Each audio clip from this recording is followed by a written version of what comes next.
By December 2025 po ay retirable na po ako. Cover kaya ako.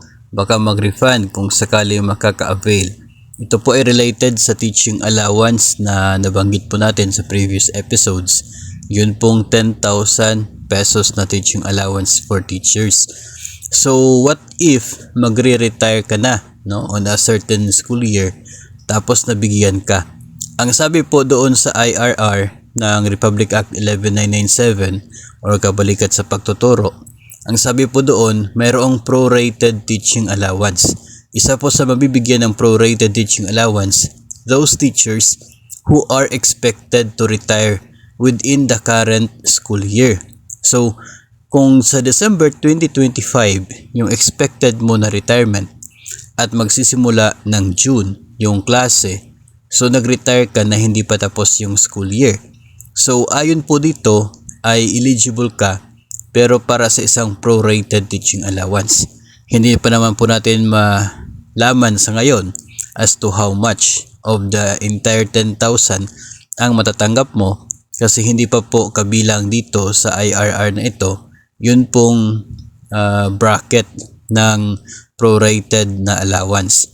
Ang sabi po dito ay required si DepEd na gagawa ng nasabi pong guidelines. So maglalabas si DepEd ng guidelines related to the prorated teaching allowance. So ang sigurado po dyan, prorated lamang yung matatanggap po ninyo. So ang mangyayari ay ganito. Kung nakapag-file na po kayo ng retirement effective December before the start of the school year, so posible na prorated na yung ibibigay sa iyo na teaching allowance.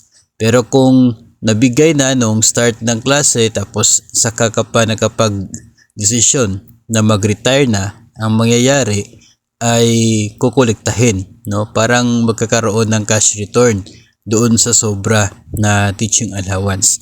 Of course, walang information na magre-retire ka, so automatic bibigyan ka talaga ng buo na 10,000. Then later on, nakapag-decide ka na mag-retire, so supposedly prorated lamang yung dapat mong matanggap pero nabigyan ka ng buo, so kukolektahin po.